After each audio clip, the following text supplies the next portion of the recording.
Hola, vamos a ver el uso seguro del correo electrónico.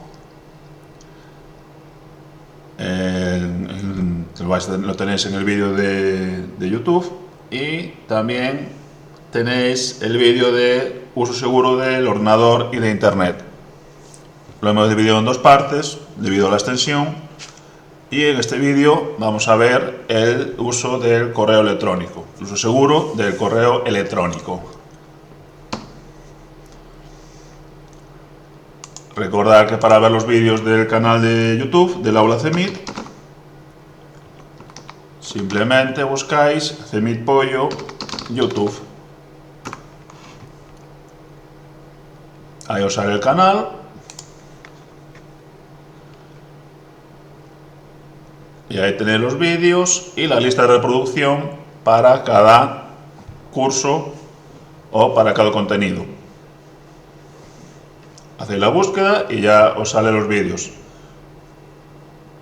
Es acceso libre, gratuito, podéis verlo las veces que queráis, no hay que registrarse, son vídeos normales y corrientes, pulsáis en ellos, los veis las veces que queráis y igual que cualquier vídeo, podéis pararlos, retroceder, etcétera. Vale, vamos entonces con el correo electrónico y el acceso. Normalmente solemos tener un correo web, un correo que se accede a través de la página web, a través de internet, y luego tenemos los correos que tienen ya un programa instalado en el ordenador o una aplicación. Esos son correos clientes, que se llama programa cliente, y que accede desde el programa. Vamos a ver la forma más común de acceso, que es el web, y que es en la que nos centraremos, la de correo electrónico a través de aplicación o del programa cliente, el que tiene el programa instalado en el dispositivo, básicamente lo mismo, y la medida de seguridad pues también son las mismas. Bien, para acceder, en primer lugar nos dirigimos a la página del correo electrónico. Podemos ir a gmail.com para el correo de Google, Gmail, Google Mail, el de Outlook, Hotmail, etc. En el caso de Gmail, podemos también irnos directamente a la página de Google y ahí tenemos Gmail. Si es el de Outlook, lo tenéis en la página de Bing, Microsoft Bing, que es el buscador de Microsoft. Y aquí tenéis también el acceso al correo y a los otros servicios de Microsoft. Vamos a ver el de Gmail.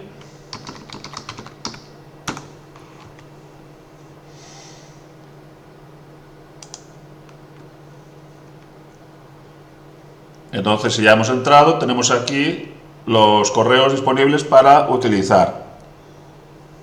Si no es así, hay que entrar con otra cuenta y desde aquí podemos eliminar estas cuentas para que no aparezcan en la pantalla. Si estamos en casa, no hay mayor problema, pero en otros dispositivos, bueno, no tienen por qué quedar ahí. Se elimina y listo. Entramos en el correo, nos pide la contraseña.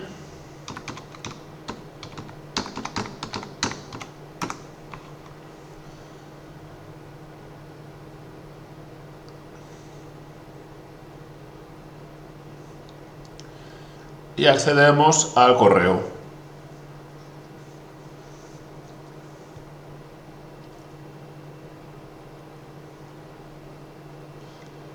O deberíamos acceder. Vamos a ver. Vale, se había quedado atascado.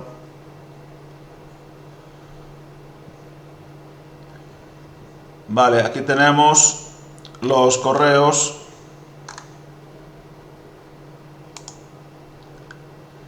que nos envían y que enviamos. se nos abre la bandeja principal del correo.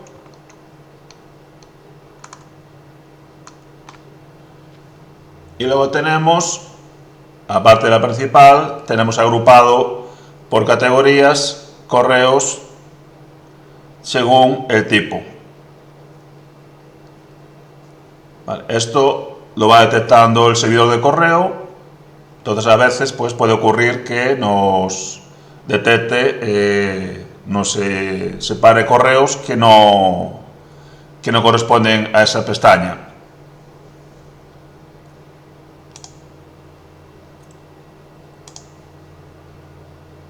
Vale, normalmente sí, pero si hubiera alguno que no corresponde ahí, comprobamos, botón derecho, y lo movemos a la que corresponda. Normalmente nos envía un correo que queremos tener en el principal, en la bandeja principal, en la entrada, y entonces lo movemos ahí. Una vez que lo movemos, a partir de ese momento, todos los correos que lleguen de esa dirección van a llegar al principal. Vamos a tenerlo en la bandeja de entrada. Bandeja de entrada principal.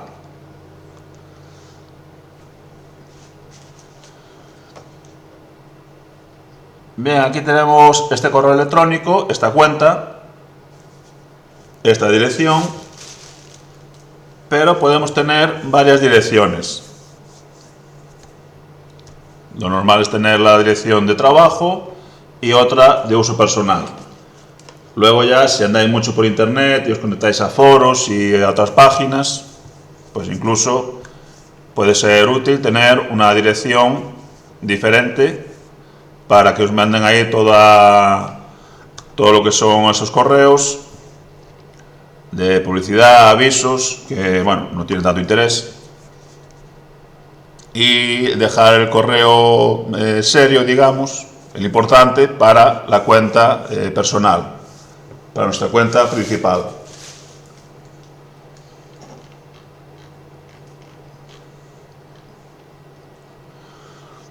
Bueno, pues aquí vemos que cuando tenemos un correo, que estamos esperando un correo o que nos envían un correo y no nos ha llegado, no quiere decir que no haya llegado, puede ser que lo haya el servidor enviado a alguna de estas pestañas, detecta como pues un mensaje de red social o publicidad o de otro tipo, me lo manda a esa pestaña y no aparecen principales.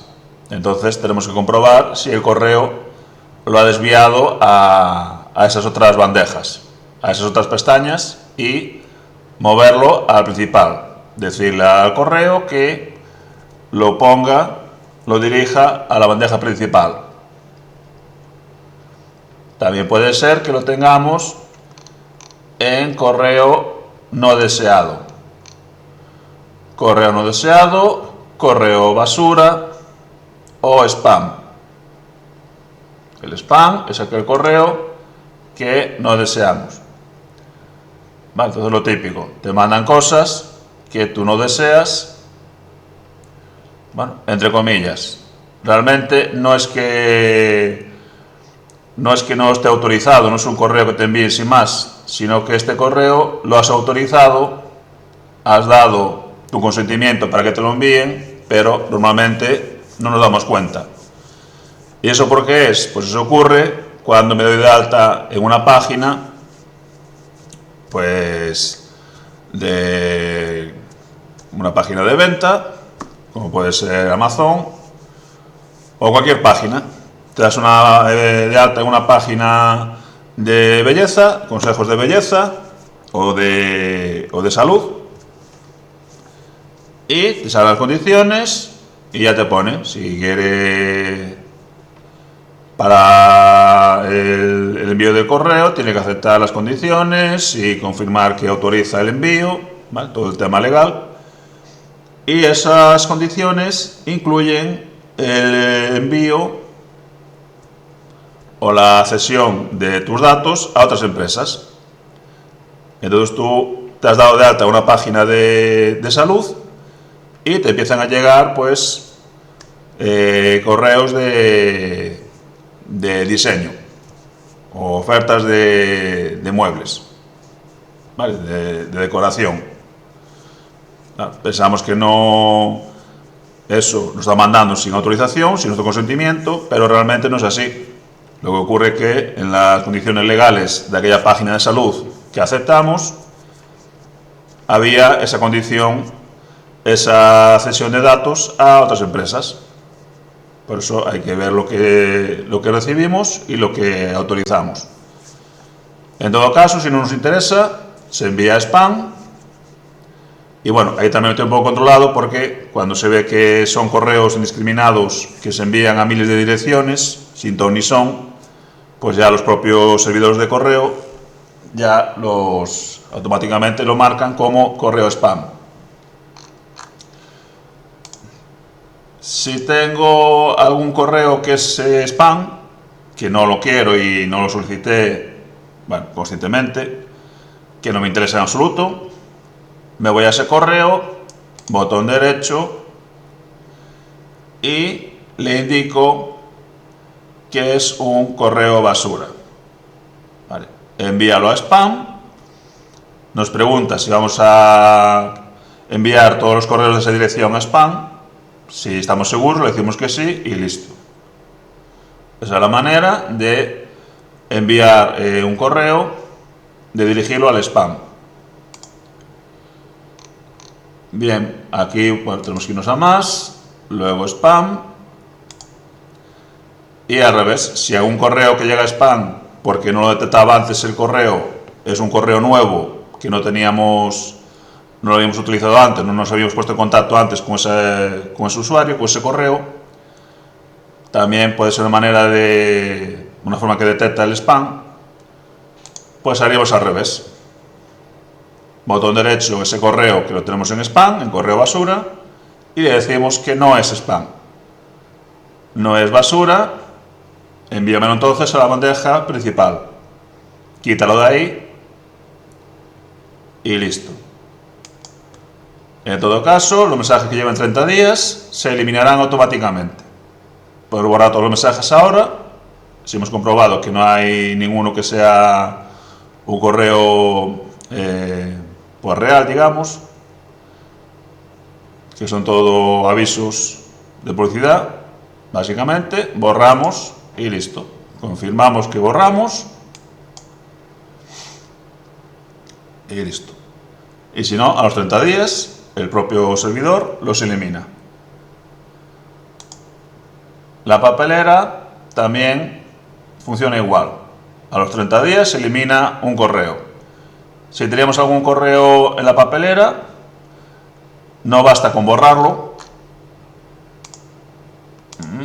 ¿Vale? No basta con darle ahí y eliminar. ¿Vale? No lo elimina, realmente lo que hace es enviarlo a la papelera. Es una medida de seguridad por si nos hemos equivocado o si luego necesitamos recuperarlo en esos 30 días que tenemos de plazo. Y si no, me voy ahí a la papelera y ahí lo recuperaría. Tengo el correo ahí disponible, derecho, sacar de papelera o recuperar, y si no, eliminar permanentemente. Vale, aquí no me deja. Seleccionaríamos todos los correos y también podríamos vaciar la papelera y eliminar todo el contenido. Entonces no basta con eliminar el correo, sino que si queremos asegurarnos, lo eliminamos también en la papelera. Lo enviamos a la papelera por si queremos recuperarlo posteriormente, y si ya es para eliminarlo definitivamente, tenemos que borrarlo desde la papelera. Mandarlo a la papelera y luego borrarlo.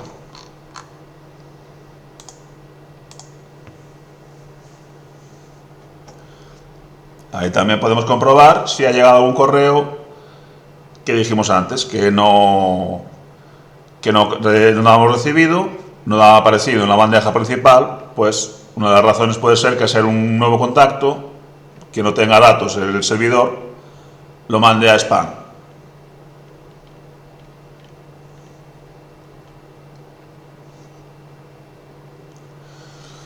Las direcciones de correo son únicas en todo el mundo, En un principio deberían ser únicas.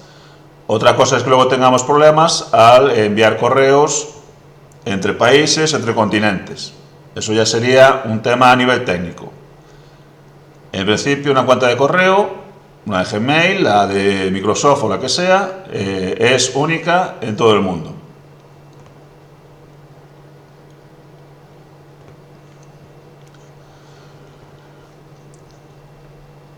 Luego tenemos, aparte del correo, los llamados gestores de contraseñas.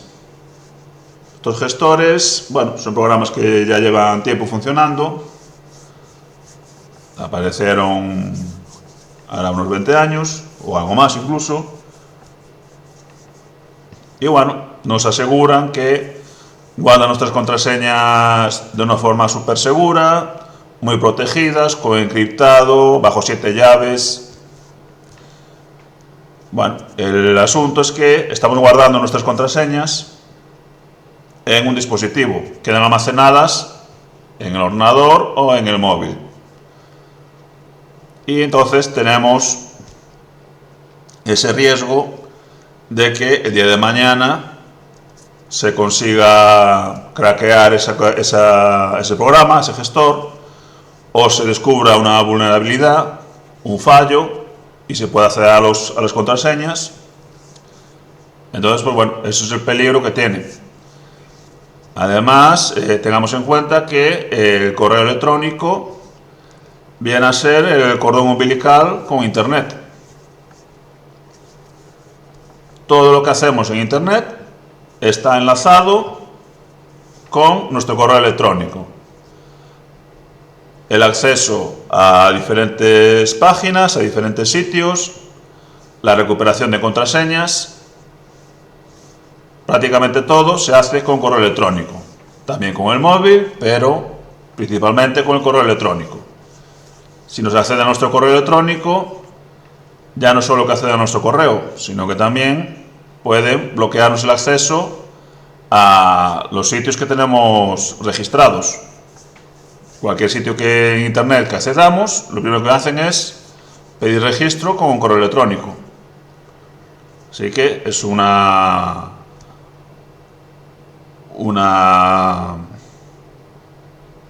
forma de seguridad, un sistema de seguridad, bueno, yo de luego no lo aconsejo en absoluto, no es nada aconsejable. Eso, por un lado, lo más grave sería eso, que accedan a nuestro correo, a nuestra contraseña de correo, y luego además que accedan al resto de contraseñas. Ya se dio el caso, hace años, de un supuesto programa de guardado de contraseñas, que al final filtraba esos datos, los vendía a baja mano por ahí, a mercado negro o como sea, y vendía las contraseñas. Entonces, bueno, sí, nos dicen que son muy seguros, que están probados y que son a prueba de fuego, pero la tecnología avanza y ahí está el riesgo. Entonces pueden acceder a nuestro correo y acceder al resto de contraseñas.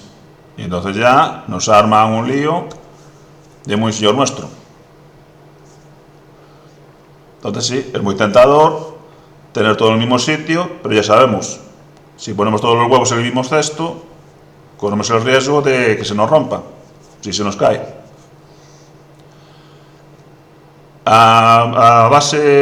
Hablando de esto, comentar que el correo electrónico, la contraseña tiene que ser única y exclusiva. Como hemos dicho, el correo electrónico es lo que nos tiene conectados con nuestros servicios de Internet, con las páginas en las que estamos registrados, es nuestro canal de comunicación y de acceso, básicamente. Entonces la contraseña tiene que ser única y exclusiva para el correo electrónico.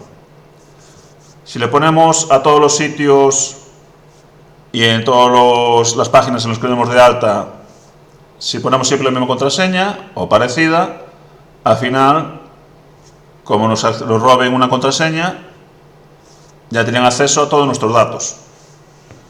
Eso es un riesgo muy grave, así que la contraseña del correo siempre utilizar una diferente y propia para el correo, para tener mayor seguridad por si consiguen acceder a otras contraseñas.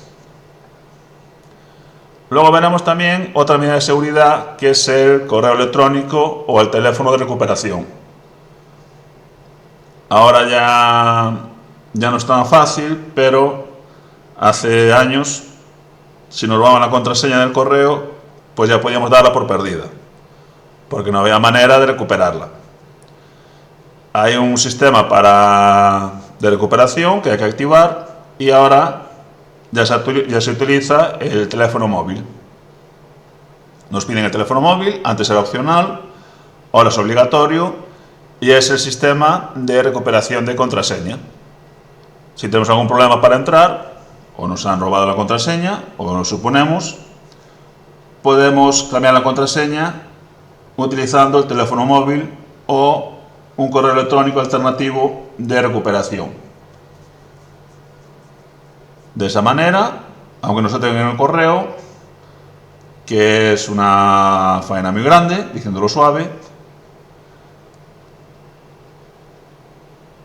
sería peor si, aparte de acceder al correo, nos bloqueasen la cuenta. Entonces ahí también tendríamos problemas muy importantes.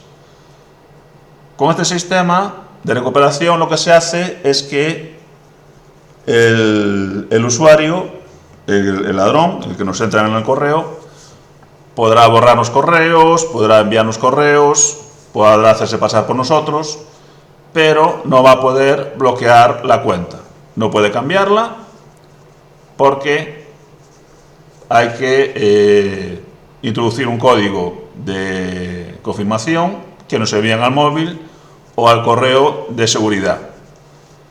De esa manera, si nos entran en el correo, nos arman un buen lío,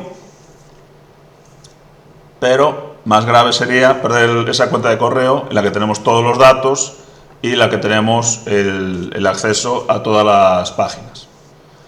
Entonces más adelante veremos cómo proteger la contraseña, proteger la cuenta para que no cambien la contraseña y nos bloqueen el acceso a nuestra cuenta.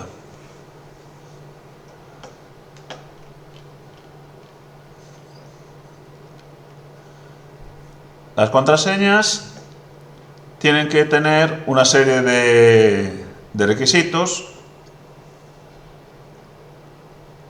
y tienen que tener una combinación de números, de letras, mayúsculas y minúsculas y símbolos denominados alfanuméricos, el dólar, la almohadilla, la arroba. Tiene que tener una mezcla de varios caracteres para hacer más compleja la posibilidad de que descubran el acceso a nuestra contraseña.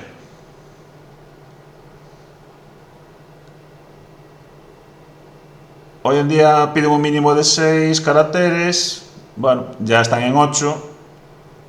Como dijimos, la tecnología evoluciona y cada vez es más fácil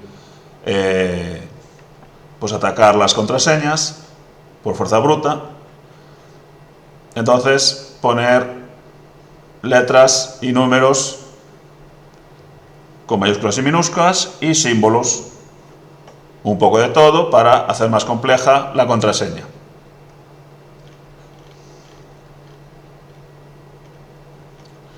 Evidentemente, no utilizar palabras o números fáciles de descubrir, ¿vale? Que no sean consecutivos, o que sean nombres o frases fáciles de descubrir. En definitiva, que no sean palabras del diccionario. Hay que poner alguna contraseña que no sea fácil de descubrir, que no sea evidente, claro, con el objetivo de que no sea fácil de averiguar.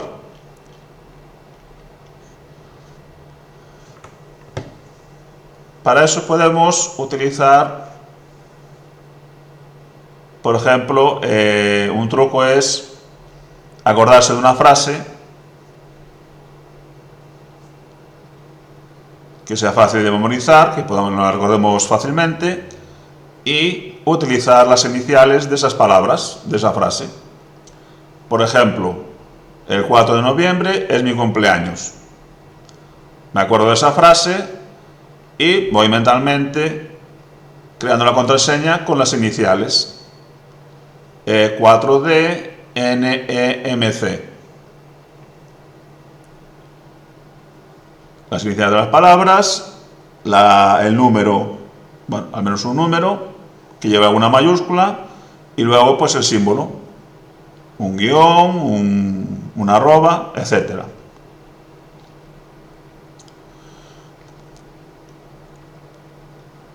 Otra forma de crear contraseñas es basarse en una semilla o un patrón.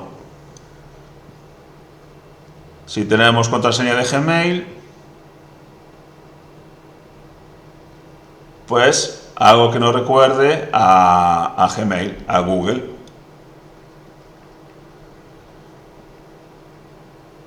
Cogemos esa palabra y modificamos las letras, le añadimos números, le ponemos símbolos. Entonces, no es utilizar esa palabra tal cual, sino pues parte de esa palabra para crear la contraseña.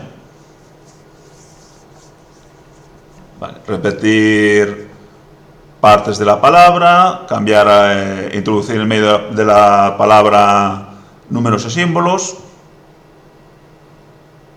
Vale, combinar las características que indicamos antes, poner un poco de todo en base a esa palabra o a esa frase.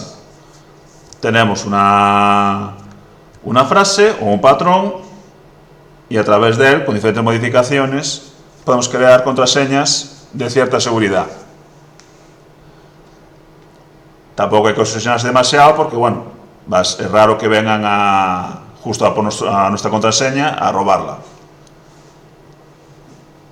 Incluso aunque la roben, como salió hace poco, que se habían robado no sé cuántas miles de contraseñas, aparte de que ya tiene que ser mala suerte que sea la nuestra, tampoco van justo a entrar en nuestro correo. Entonces, poner una contraseña más o menos fuerte y que nos dé una seguridad.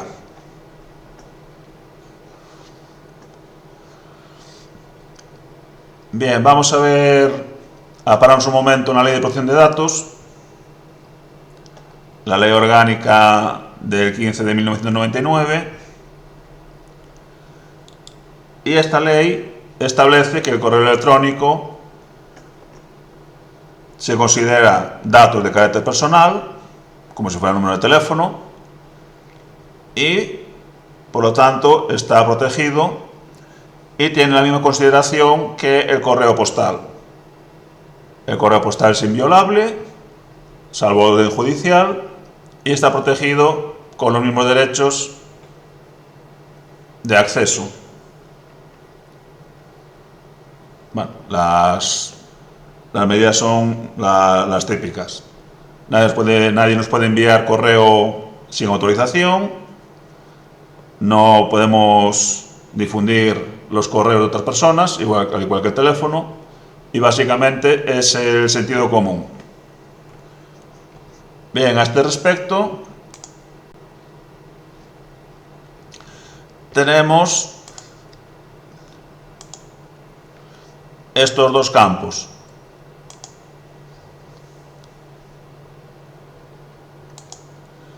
CC es copia de correo, copia de carbón, en referencia a los papeles de copia de carbón, que me parece que aún anda por ahí alguno, que se utilizan en la máquina de escribir o se utilizan para hacer varias copias de un documento. Y aquí tenemos copia de carbón oculta o copia de correo oculta, que lo que hace es ocultar las direcciones de correos. La copia de correo CC lo que hace es enviarle una copia al resto de usuarios. Hoy en día ya no se utiliza porque ya se envía directamente desde el campo de destinatario. El campo a quién va dirigido. Dirigido a, pues, dirección 1, dirección 2, dirección 3. Ahí ponemos varios destinatarios en el mismo campo y se envía el correo a esos destinatarios. Ahora bien, aquí el problema es que esas direcciones de correos la van a ver todos los destinatarios. Si yo envío este correo a 4 destinatarios o a los que sea, todos los destinatarios van a ver las direcciones de los demás. Todos van a ver las direcciones de todos. Son públicas y visibles. Eso va contra la ley de protección de datos, lo prohíbe porque, como hemos dicho, la dirección de correo no se puede difundir libremente, a menos que sea con autorización o sea en una empresa, ¿vale? Una situación que se entienda que está autorizado el envío de correos. No se pueden mandar correos con las direcciones visibles.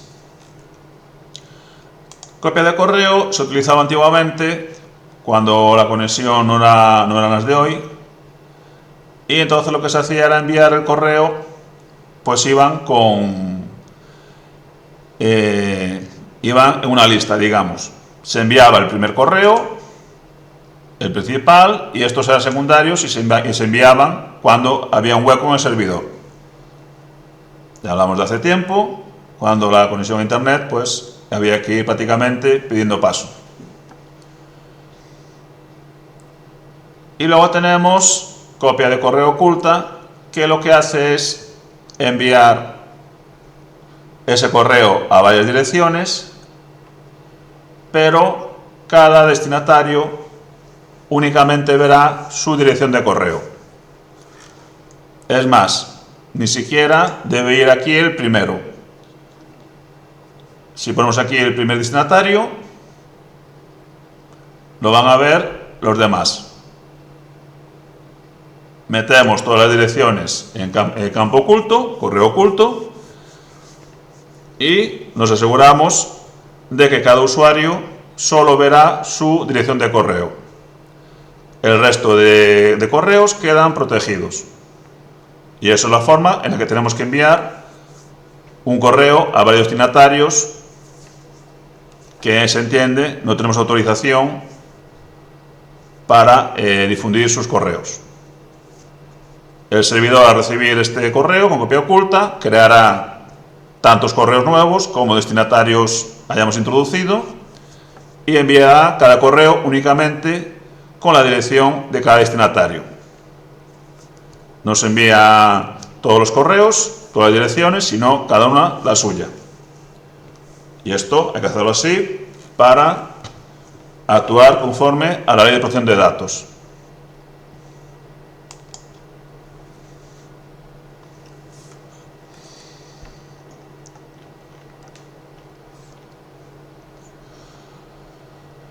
Bueno, también comentar que los correos no solo enviamos texto, también podemos enviar archivos adjuntos, y los archivos adjuntos pueden ser de diferentes tipos.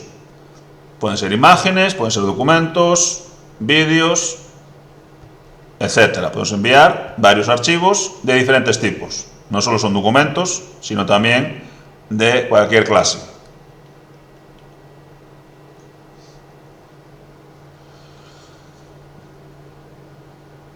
Vamos a ver un par de situaciones de riesgo, vamos a comentarlas. Aquí no tengo los ejemplos, pero para que lo sepáis, hay un caso, ahora ya no, desde hace unos años ya no es habitual, pero hace unos 10 años o así había esta situación, que era que en las páginas comerciales solían tener un botón en el que ponía "le llamamos nosotros". Vale, supongo que lo habréis visto alguna vez. salía en la página un botón, le llamábamos nosotros, pulsabas, ponías tu teléfono y te llamaban. ¿Vale? Aparte solía ser bastante rápido, en unos minutos ya te estaban llamando. Bien, este botón, claro, el problema es que estaba dando el número de teléfono.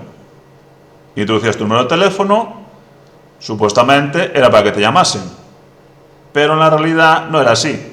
Te llamaban, pero luego guardaban esa dirección en su base de datos y luego incluso podían venderla a otras empresas. Por eso todo el tema de legislación, que como sabemos siempre va después de que suceden las cosas, y se cambió la ley obligando a poner las condiciones y explicar cuál era el uso que se daba a esos datos, en concreto el teléfono. Porque te llamaban, te pedían tus datos, los iban añadiendo a la base de datos, lo guardaban y luego incluso lo vendían. Hoy en día ya no se utiliza, yo no los tengo visto por lo menos, pero que sepáis que lo de dar datos así tan alegremente era el problema que había. Por eso vino todo este tema de protección de datos, y ahora todas las páginas te piden la autorización y que marques que les permites utilizar y que no. Entonces, bueno, pasamos de tener un botón que dabas alegremente el teléfono, tus datos, a ahora que ya lo podemos ver con más seguridad. Luego otro caso es el de toda la vida, cuando hay una página o hay un anuncio de unas ofertas sensacionales, unos superchollos increíbles, y luego además tenemos por ahí esta gente maravillosa que quiere compartir con nosotros un secreto que nadie más sabe para hacernos ricos. Hemos sido afortunados y tenemos ahí un alma generosa y nos dice: oye, te he encontrado, has tenido la suerte de que has visto mi mensaje y yo te voy a explicar cómo ganar 5.000 euros al mes. Vale, pues bueno, estas cosas que parecen absurdas siguen apareciendo, y bueno, ya no es tanto porque funcionen, sino porque es muy sencillo de hacer. Prácticamente no cuesta nada, y bueno, siempre hay alguien que pica, y bueno, tampoco es que sean unas técnicas súper elaboradas. Te pone un anuncio con el Ferrari ahí y el tío con la gafa de sol. Generalmente suelen ser chicos, mujeres no he visto muchas, y ya te dice: vivo aquí en Pontevedra, soy tu vecino prácticamente y estoy ganando un montón de pasta y forrándome. Bueno, pues nada, esto evidentemente sentidiño común y entender que pues nada, simplemente es para coger nuestros datos y hacer uso de ellos y venderlos, o intentar acceder a nuestros correos o nuestros datos, ¿vale? Incluso te piden la contraseña. Eso veremos ya luego en las medidas de seguridad, que evidentemente nunca jamás hay que dar contraseñas ni las cuentas del banco, ¿vale? No te van a pedir, ni la policía, que también es un fraude habitual, no te vaya un correo de la policía diciéndote que tienes que introducir tus datos, o si no, pues te van a mandar ahí al orgeo y te van a llevar a la cárcel, ¿vale? Eso de ninguna manera, ni el banco, y ya veremos luego cómo aplicar la medida de seguridad en estos casos.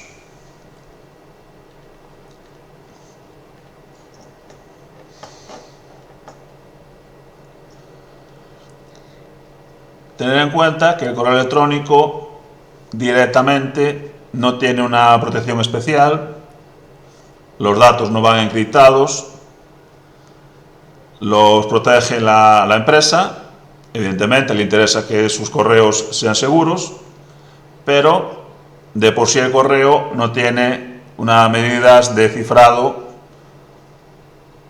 o de protección.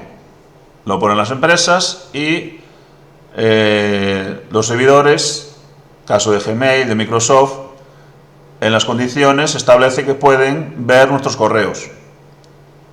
Pueden ver lo que hacemos en Internet, pues también pueden ver nuestros correos. Legalmente se supone que no identifican ni al usuario, ni al remitente, ni al destinatario, y solo ven la información relevante de qué trata el correo. Pero acceden a nuestros correos y pueden ver el contenido.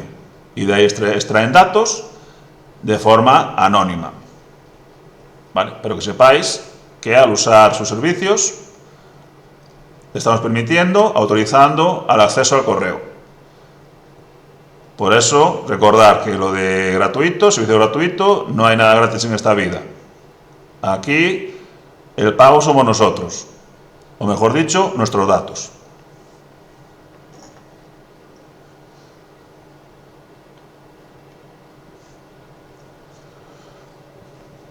Bien, luego al acceder cada vez que accedemos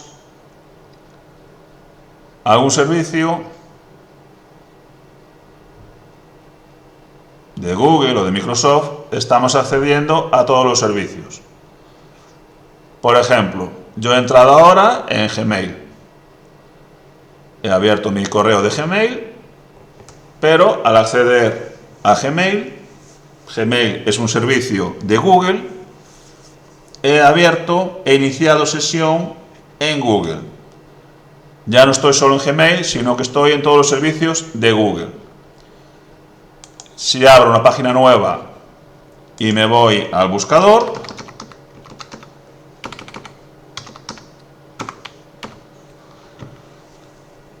abro el buscador, he ido fuera del correo a una pestaña nueva y automáticamente he accedido con mi usuario. He entrado con mi usuario, aunque no estoy en Gmail. Bueno, deciros que este correo es para las clases, entonces ahí no me mandéis nada porque no lo vamos a atender, no respondemos en ese correo. Este correo es para las clases. Si queréis mandarme un correo, mandármelo al principal, remit.pollo@xunta.gal.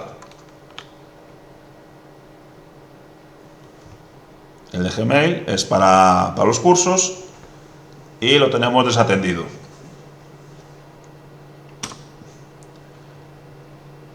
El correo del aula, pues el de la Xunta, el corporativo.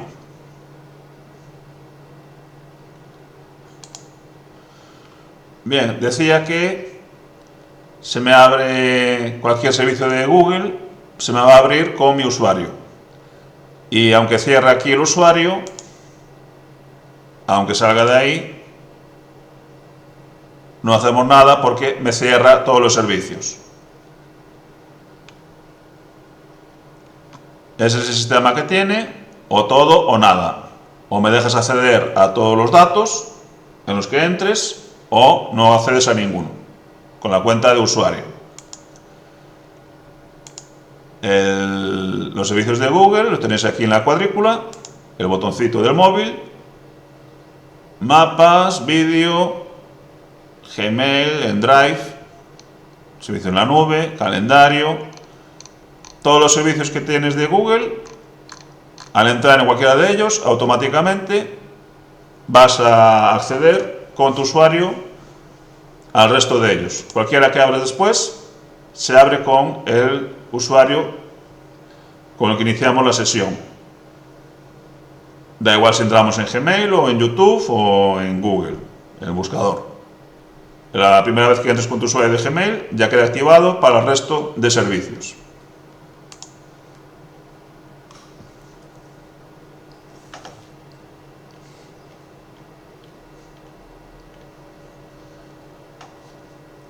Bien, vamos a ver ahora cómo proteger la cuenta de correo electrónico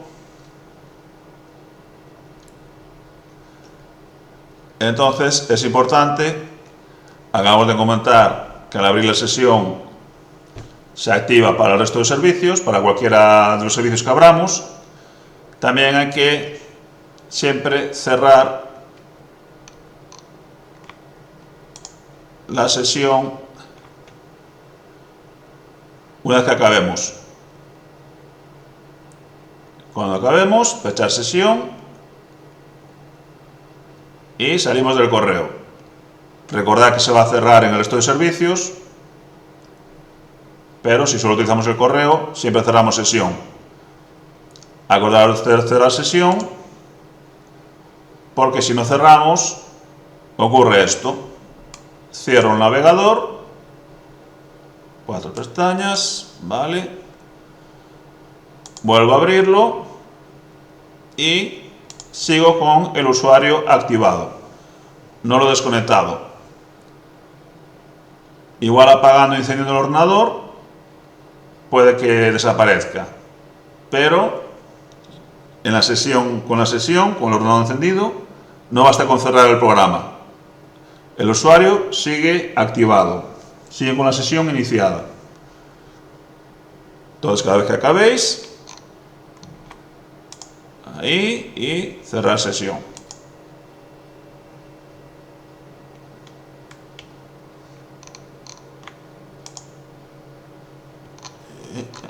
Vale.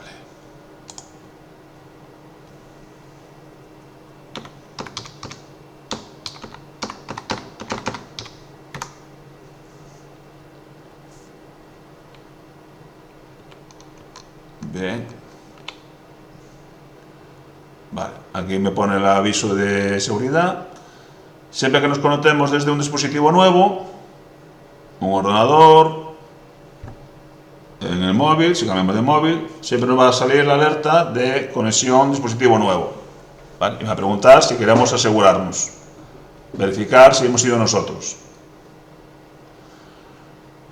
Luego tenemos la opción de configuración, que veremos ahora, pero importante cerrar la sesión, si no queda abierta.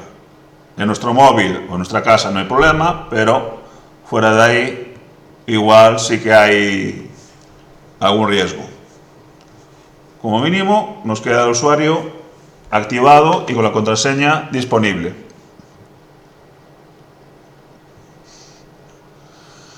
Bien, medidas básicas, pues partimos del propio dispositivo. Comprobar que que tenga antivirus, si lo utiliza. Aquí en Android, en los móviles y en Apple, y en los ordenadores en Linux no lo utilizan. En Windows comprobaremos el antivirus que esté funcionando y actualizado.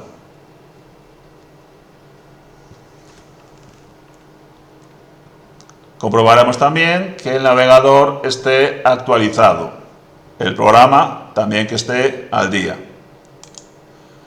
Nos vamos al menú. Normalmente tenemos aquí esta corbatilla, como le llamo, una corbatilla de puntos o de líneas, una persianilla también, que es el que utilizan los móviles. Y ahí nos vamos a la opción de configuración, ajustes, herramientas. Normalmente viene presentado por una tuerca, un engranaje o una llave inglesa.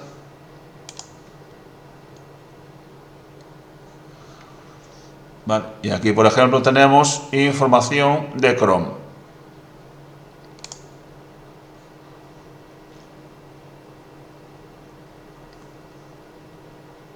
Me indica la versión.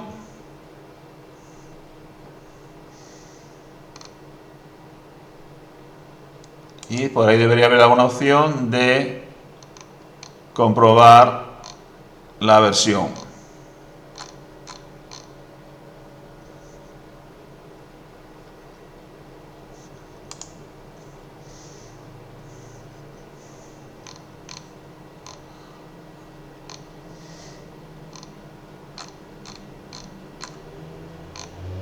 Bueno, por aquí nos aparece en principio los programas suelen estar actualizados automáticamente.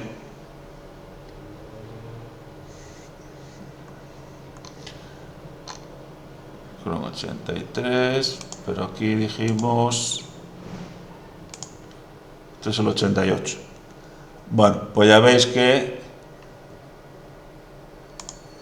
estamos en 88, aquí se queda en el 83. Vale. Pues eso, normalmente está actualizado. Si no, nos iríamos a descargar.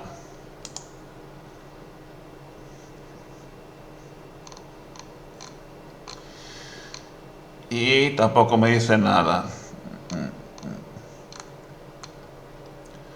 Bueno, aquí no me dice qué versión es, ni si está actualizado o no. Entonces, bueno, incluso en caso de duda, pues deberíamos dejar de utilizar el navegador. Si no estamos seguros si está actualizado,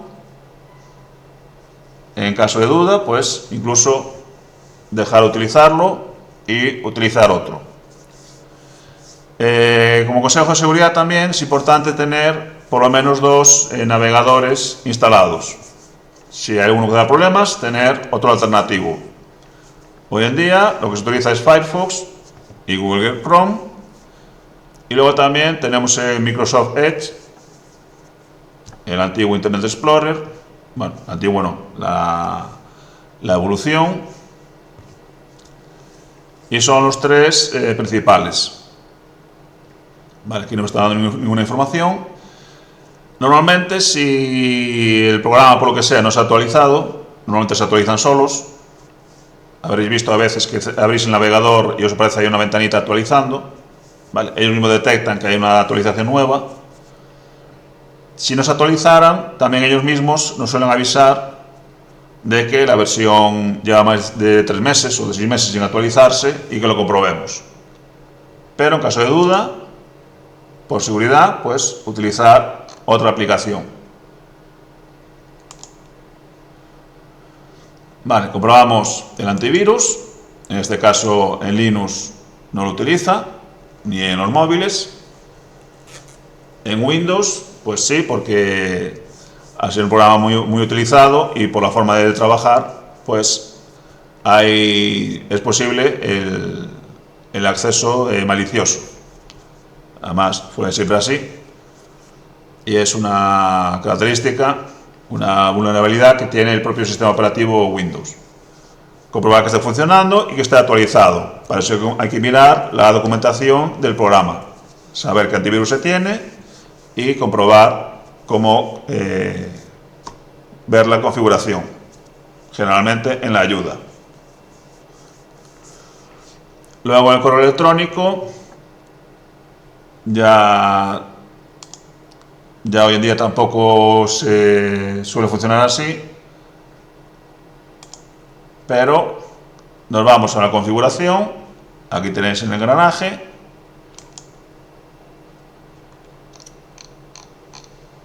Vale, nada, esta es la configuración rápida. Ver toda la configuración.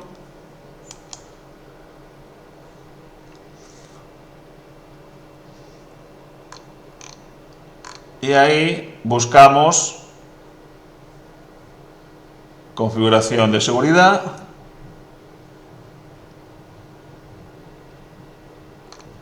Que aquí directamente como tal no aparece.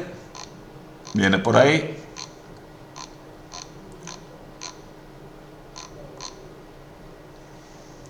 Vale, en este caso deberemos irnos a la configuración general del propio Google, del Google Chrome. Nos vamos ahí, configuración, y ahí sí ya tenemos privacidad y seguridad. Tenéis un asistente de seguridad,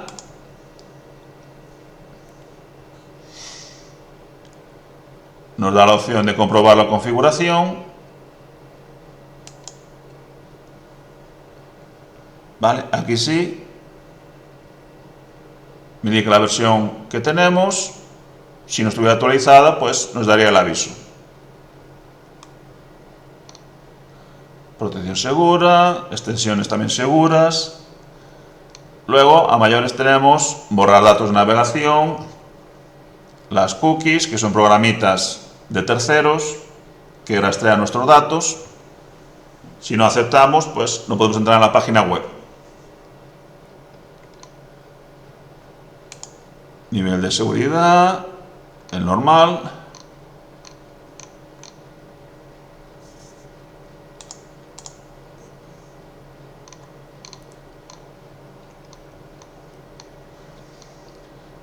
Vale, esa es la comprobación. Luego, privacidad y seguridad, pues lo que vimos antes. Historial y cookies, programas de rastreo, nivel de seguridad. Una de las características que hoy en día ya no se utiliza era la de abrir correos automáticamente.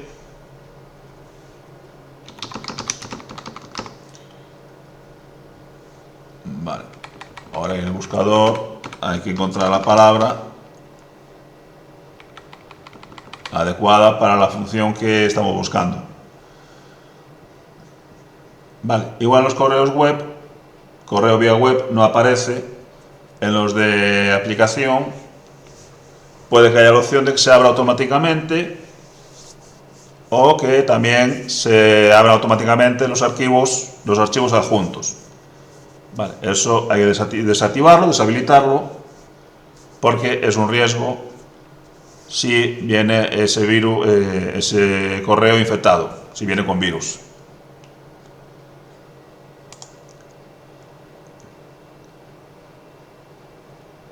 Recordemos que el correo debe tener una contraseña propia y exclusiva, distinta a los demás correos, para protegerlo en caso de robo de alguna de las otras contraseñas.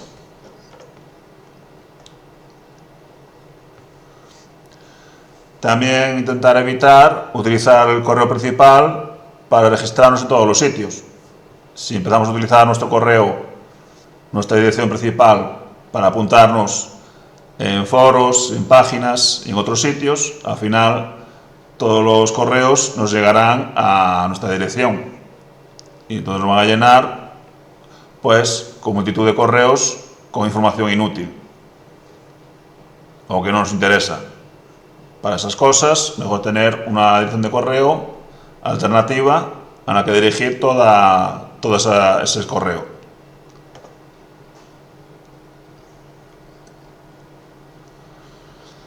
Lógicamente, si un correo nos parece sospechoso o no conocemos al remitente, evitaremos abrirlo y mucho menos abrir enlaces o documentos adjuntos, aunque sea una foto, un vídeo,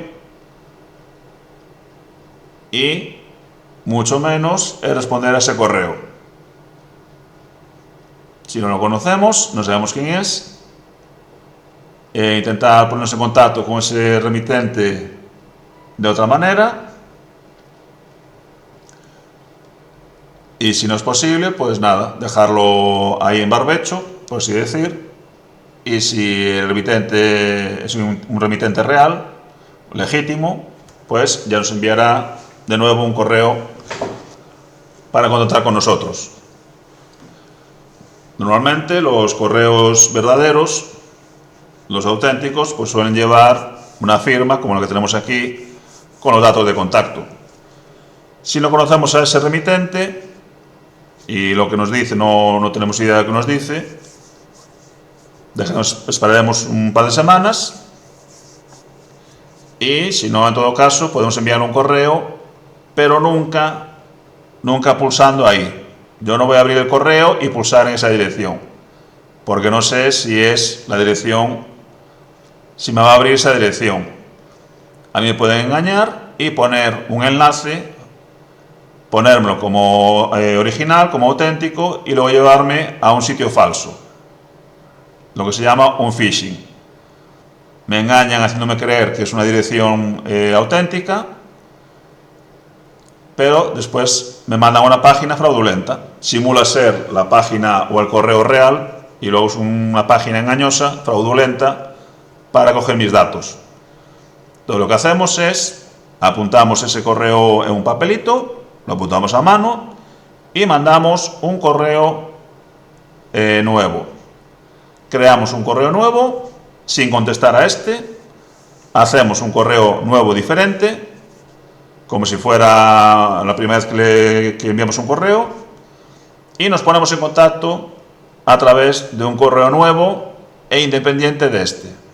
Escribimos a mano el correo, la dirección de correo, y creamos el correo totalmente nuevo, a partir de cero, en un correo aparte. De esta forma nos evitamos poder caer en alguna trampa, en algún engaño. Creamos un correo nuevo, ponemos la dirección a mano, nada de copiar y pegar, se escribe a mano y se envía totalmente nuevo, un correo totalmente limpio. Como dijimos, evitar responder a correos que nos piden datos. Si ya nos piden contraseñas y cuentas, lo abandonamos automáticamente. Eso ya es correo engañoso, pero sin ninguna duda. Nunca nos van a pedir nuestros datos personales, ni la policía, ni el banco, ni correos. Jamás nos van a pedir esos datos, y si nos llega un correo, lo que hemos dicho, ponernos en contacto, bien telefónicamente, llamando a la oficina, o ir allí presencialmente, o en último caso, de ser necesario, enviando un correo nuevo. Enviaremos un correo creado sin responder a ese correo que es sospechoso. Siempre por otras vías.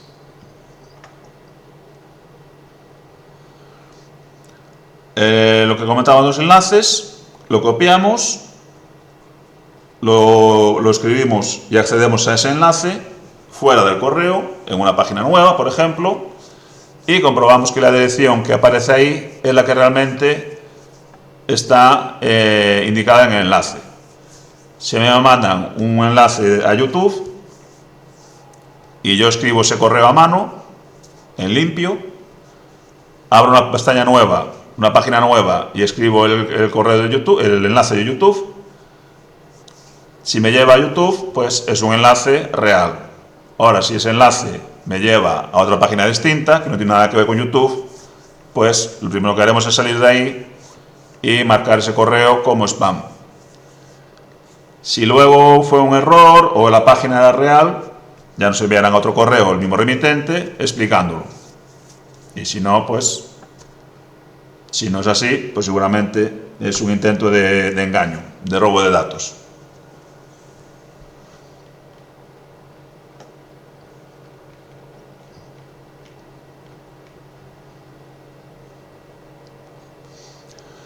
Si el correo viene con archivos ejecutables o comprimidos, sobre todo, un .exe, un .com, un zip,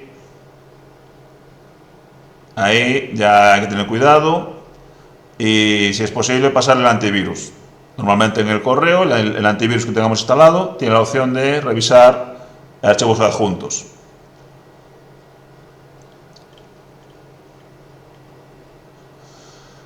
Otra pista de que el correo puede ser peligroso es cuando nos envían correos supuestamente reenviados que empiezan por las letras FW, forward. Si viene en un idioma que nosotros no solemos utilizar o no conocemos. Si el asunto viene con caracteres extraños, puede ser un fallo del servidor o puede ser que venga mal. Entonces, mejor no arriesgarse. Luego, otra forma básica de intentar difundir estos correos, de que accedamos a ellos, es con asuntos alarmantes o sensacionalistas, sorprendentes, del tipo va a cerrar Google, o se intoxicó por beber un refresco, atención timo telefónico.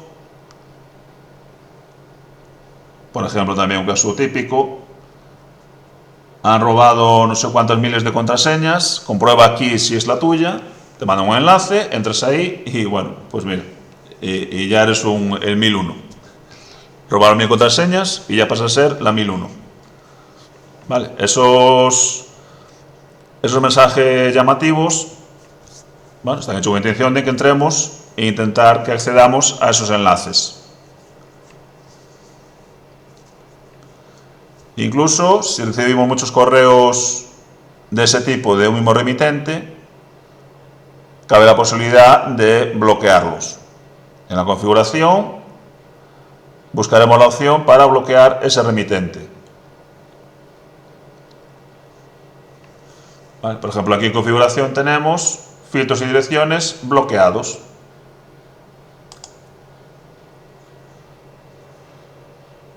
Vale, aquí ya pondríamos filtro, nuevo filtro, dirección, indicaremos qué dirección de correo queremos bloquear y dejaríamos de recibirlas. Vale, o lo que hace es enviarlo a spam. Los de vía spam y a los 30 días se eliminan. Vale, en casos de ya remitentes pues muy insistentes. No suele ser el caso porque el correo electrónico se hacen fácilmente y lo que hacen es ir cambiando la cuenta, ir cambiando el nombre. Le cambian, añaden otro número, le ponen otro texto aleatorio y ya es un correo nuevo y entonces ahí seguirían enviando. Para eso están luego los filtros de los propios servidores que ya van controlando más o menos el spam.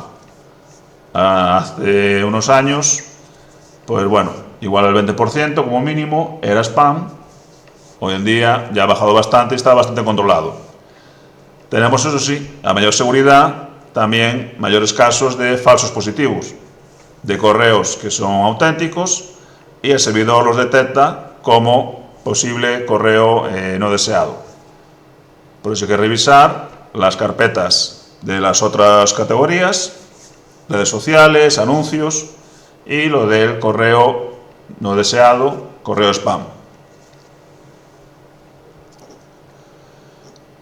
Si nos está llegando correos de un remitente conocido, pero que igual le han craqueado la cuenta, han accedido o se hacen pasar por él, pues se lo comentaremos para que adopte las medidas pertinentes. Que se comunique con el servicio de correo o que active la medida de seguridad para evitar que se sigan enviando correos utilizando su cuenta, enviándolo en su nombre.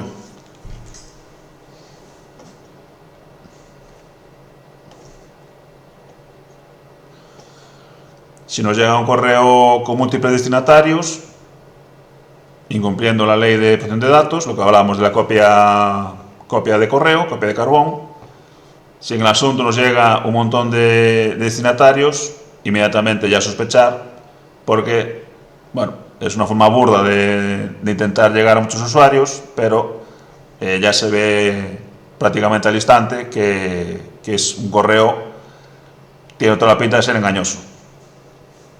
Normalmente puede deberse por un fallo de alguien inexperto o que se ha confundido, pero es raro y seguramente será un intento de robo de datos. Bueno, ante la duda, pues desconfiar. Desconfiar también automáticamente de los correos que pidan datos propios o de nuestra empresa, del banco o cualquier dato de acceso. Eso ya directamente correo engañoso, fraudulento, sin ninguna duda.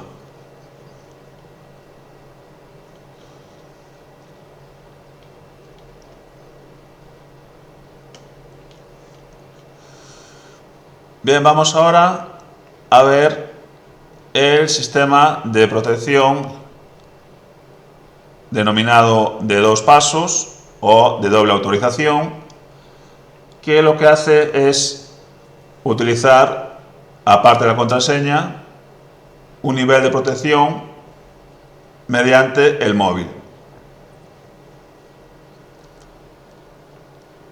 Se llama de doble autorización porque, aparte de la contraseña, también nos va a pedir el código de seguridad que se envía al móvil. Es más seguro, pero también más latoso, porque cada vez que entremos en el correo, nos va a pedir, aparte de la contraseña, el código. Tenemos que introducir los dos datos.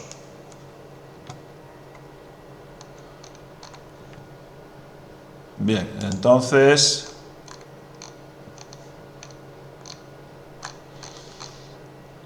eso lo tenemos.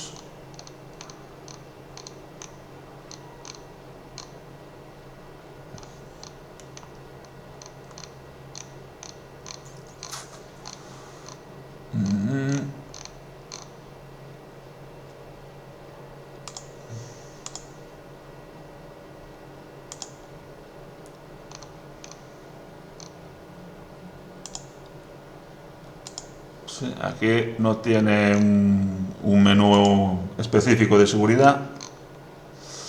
Vale, en el propio correo no lo tiene, aunque se trata del correo, no viene aquí, sino que hay que irse al de Google, a Google Chrome, a configuración general. Vale. No tiene mucho sentido, pero así lo tiene establecido.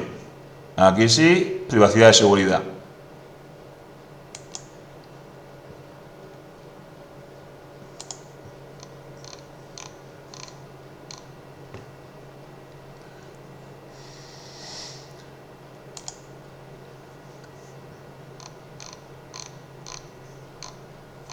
Vale.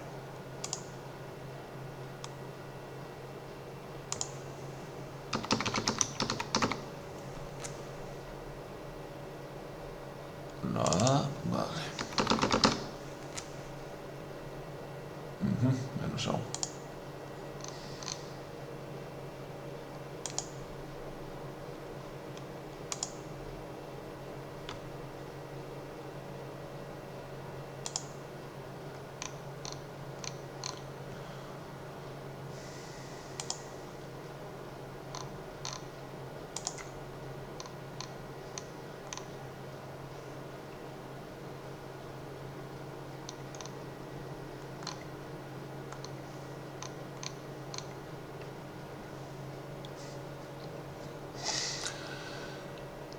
Aquí tenéis lo que comentaba del correo electrónico dinámico, muestra el contenido dinámico de los correos electrónicos. Vale, esto, pues bueno, depende del nivel de amenaza que tengamos, el nivel de riesgo. Esto igual hace un acceso, muestra una vista previa de un documento, de un vídeo, vale, ya será el documento. No debería ser problema, pero todo lo que sea acceder a los datos, aunque sea de forma indirecta, es una forma de riesgo que hay que tener también en cuenta.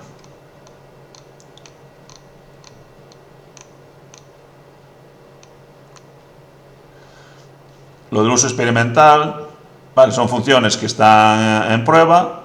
Si lo activamos, pues también estamos introduciendo posibles vías de riesgo con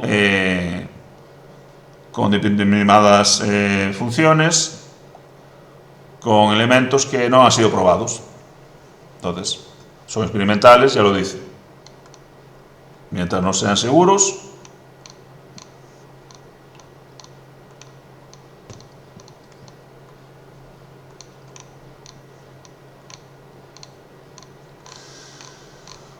bueno, pues no aparece.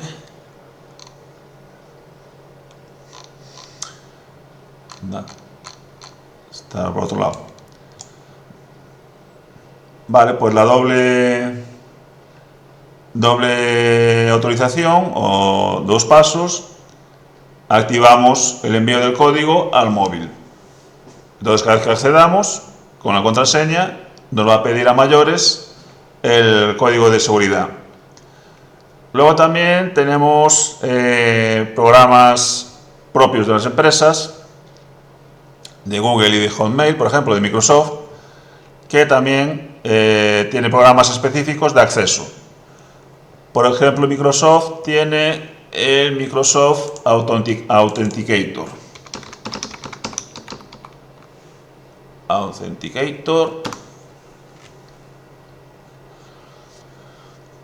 Bueno, viene a ser un gestor de contraseñas, pero es de Microsoft, entonces bueno, es una aplicación bastante fiable. Y bueno, nos puede ayudar al acceso con el nivel de seguridad doble paso. Utiliza un sistema de código, envía un código que tenemos que introducir y así verifica que somos nosotros los que estamos accediendo. Evidentemente solo funciona con cuentas de Microsoft, Hotmail o Outlook, y al entrar en el correo tenemos la opción de configurarlo para que envíe también a Authenticator el código, la solicitud de acceso. Si no en configuración, debemos tener la opción de acceso con doble protección, con doble paso, doble llave.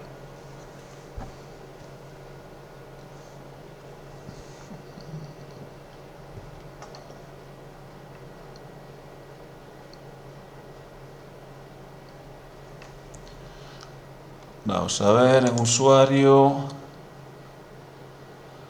gestionar cuenta.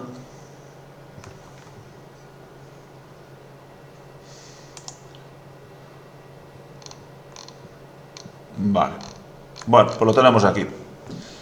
Ni en configuración, ni en configuración general, ni en Gmail, ni en Chrome. Tenemos que irnos al usuario y ahí gestionar cuenta de Google.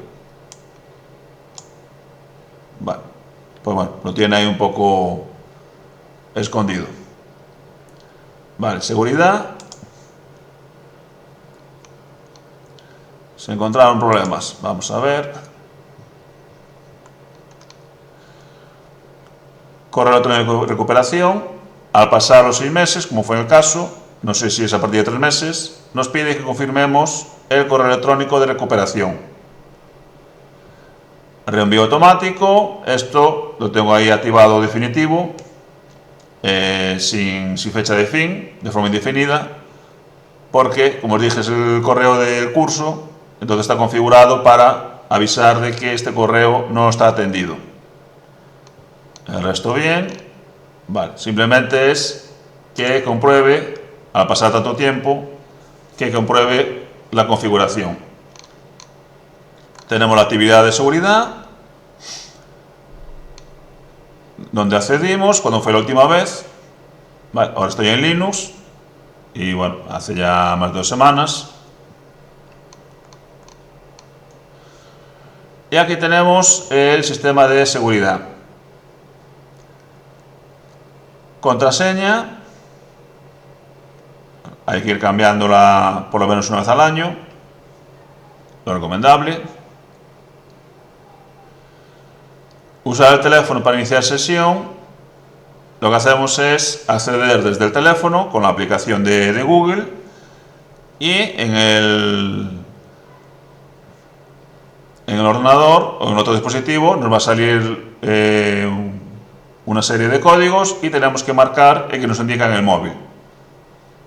Vale, aquí sería acceso con la aplicación. Y verificación en 2 pasos, lo que comentábamos. Me pide el teléfono.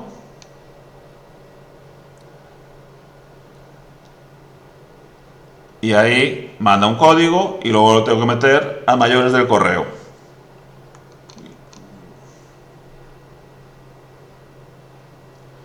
Vale, el correo de recuperación, también tenemos el teléfono.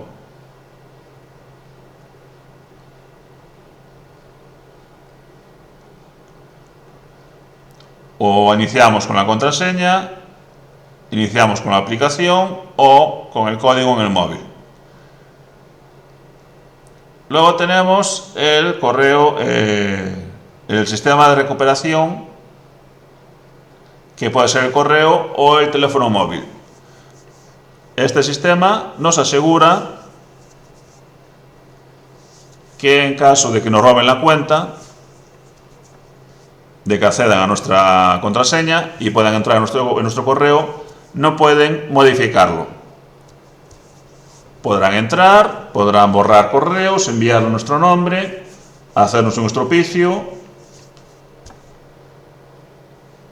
pero no van a poder bloquearnos el acceso, no van a poder impedirnos acceder.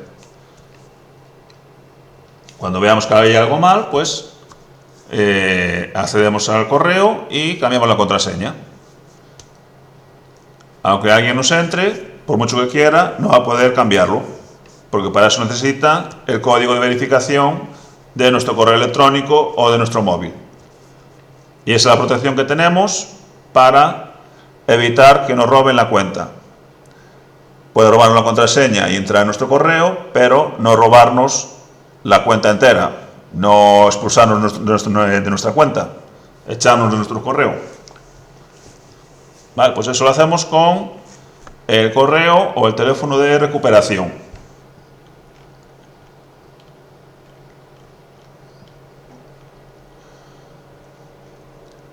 Luego a mayores tenemos la ayuda del correo, que bueno, no suele ser muy informativa, pero nos va dando información de cómo actuar en cada caso. No es una información muy detallada, pero nos orienta sobre cómo actuar o cómo configurar el correo. Y bueno, estas son las medidas de seguridad para el uso seguro del correo electrónico. Tener cuidado con los correos sospechosos y los que son demasiado llamativos, esos chollos de los iPhone 20 a 10 euros y cosas de estas. Y si no conocemos el remitente, si nos envía un correo raro con un idioma desconocido o una traducción macarrónica, del tipo yo alegrarme de hablar con usted, yo querer verle y cosas así, pues lógicamente descartarlo. Disponer de unas contraseñas seguras que tengan cierta fortaleza, cierto nivel de seguridad y sobre todo incidir en lo que acabamos de ver: el contraseña, el correo electrónico y el teléfono de recuperación, para impedir que en caso de que nos entren, pues que nos roben también la cuenta. Podrán entrar, pero no nos podrán quitar la cuenta. Y esto sería el uso seguro del correo electrónico. Luego tenéis en otro vídeo, en el canal del aula, en YouTube, tenéis el uso seguro de Internet, en el que emplearemos y veremos cómo utilizar Internet y cómo acceder de una forma segura, también para utilizarlo de una forma que estemos más o menos protegidos y evitar en la medida posible pues que también nos intenten robar datos o acceder a nuestros equipos. Pues eso es todo. Muchas gracias y espero que os sea útil. Hasta el siguiente vídeo. Chao.